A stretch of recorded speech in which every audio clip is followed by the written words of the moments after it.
Hello everyone, welcome to my channel Ramar education academy. So ఈ వీడియోలో 2019 ఎస్ఐకి సంబంధించి ప్రిలిమ్స్లో వచ్చిన క్వశ్చన్ని డిస్కషన్ చేద్దాం. సో టాపిక్ అనేది టైమ్ అండ్ డిస్టెన్స్ నుంచి వచ్చిన ప్రాబ్లం ఇది. రైట్, చూడండి ఒకసారి. ఉదయం 7 గంటలకు పి మరియు క్యూ వరుసగా ఏ మరియు బి స్థానాల నుంచి ఒకరి వైపునకు ఇంకొకరు బయలుదేరారు. పి మరియు క్యూ వేగాల నిష్పత్తి 4:5. ఏ మరియు బిలు మధ్య సి అనే చోట వారు కలుసుకొని కొంత సమయం గడిపారు.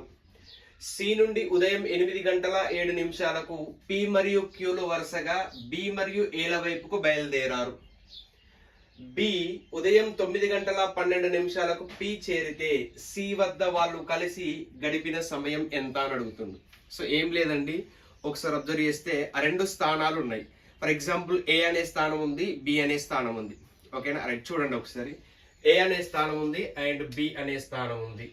ఇది ఏ అనే స్థానం అనుకోండి, నెక్స్ట్ ఇది బి అనే స్థానం. ఓకేనా? సో ఇక్కడ నుంచి వెళ్ళి 7 కి సో పి అనే పర్సన్ బయలుదేరిండు. సేమ్ ఇక్కడ నుంచి వెళ్ళి కూడా 7 కే క్యూ అనే పర్సన్ బయలుదేరిండు. ఓకేనా? వీళ్ళిద్దరూ ఎక్కడ కలుసుకున్నారట?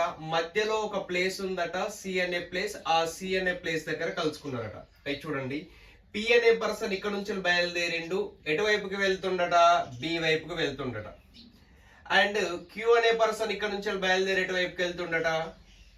పి వైపుకి వెళ్తుండట.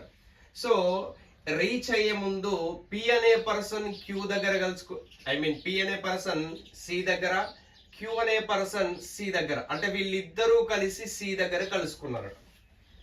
ఓకేనా? అరే చూడండి మరి.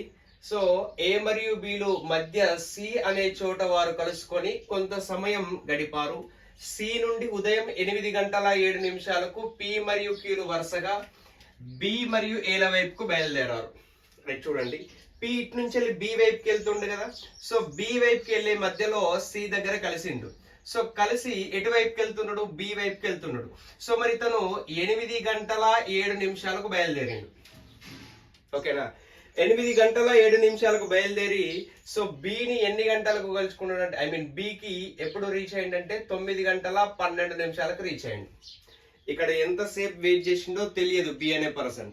సో కానీ 8:07 PM 8:07 కి బయలుదేరి 9:12 కి రీచ్ అయ్యిండు. అంటే 8:07 కి బయలుదేరి 9:12 కి రీచ్ అయ్యిందంటే సో 8:07 కి అలాగే 9:12 కి గ్యాప్ ఎంత అంటే 65 మినిట్స్ పట్టింది అతను సి నుంచి బయలుదేరి బికి రీచ్ కావడానికి. రైట్, చూడండి. మరి ఇక్కడ ఉన్న క్యూ అనే పర్సన్ కూడా ఇక్కడికి రావాలి, ఇక్కడ ఉన్న పి అనే పర్సన్ కి ఇక్కడికే పోవాలి. అంటే ఈ డిస్టెన్స్ ఏదైతే ఉందో డిస్టెన్స్ మారదు. సో డిస్టెన్స్ సేమ్ ఉన్నప్పుడు స్పీడ్ కి టైం కి సో ఇన్వర్స్లీ ప్రపోర్షనల్ ఉంటుంది. మనకు ఆల్రెడీ క్వశ్చన్ లో స్పీడ్ ఇచ్చిండు. Speed is equal to 4:5. Distance same ఉన్నప్పుడు స్పీడ్ అనేది టైం రూపంలో 5:4 గా మారుతుంది. ఇది పి కి సంబంధించి, ఇది క్యూ కి సంబంధించి. సో ఇక్కడ ఆల్రెడీ మనకు తెలుసు పి కి సంబంధించి సమయం ఎంత అంటే 65 మినిట్స్. క్యూ కి సంబంధించి వాల్యూ కనుక్కుందాం. ఫస్ట్ ఆఫ్ ఆల్ 5 × 13 అయితే 65 అండ్ 4 × 13 అంటే 52 మినిట్స్ పట్టింది. అంటే ఎప్పుడు స్టార్ట్ అయింది? 7 కి స్టార్ట్ అయింది. ఎప్పటికి రీచ్ అయింది? 52 మినిట్స్ కి రీచ్ అయ్యిండ్రు. ఓకేనా? అంటే 7 hours 52 మినిట్స్ పట్టింది. ఓకేనా? క్యూకి. రైట్, చూడండి. ఇక్కడ ఆల్రెడీ ఇక్కడ 8:07 కి స్టార్ట్ అయ్యి 9:12 కి రీచ్ అయ్యారంటే ఇక్కడ నుంచి బయలుదేరిన సమయం ఉంది, ఇక్కడ నుంచి వెళ్ళి సో స్టార్ట్ అయిన సమయం ఉంది. ఓకేనా? సో ఎప్పుడు రీచ్ అయ్యండి? ఇక్కడికి 7:52 కి రీచ్ అయ్యిండు. మరి ఎప్పుడు బయలుదేరి అక్కడ నుంచి అంటే 8:07 కి బయలుదేరిండు. అంటే 8:07 కి అలాగే 7:52 కి గ్యాప్ ఎంత అంటే 15 మినిట్స్. ఈ 15 మినిట్సే సో సి దగ్గర వాళ్ళిద్దరూ కలిసి సో గడిపిన సమయం.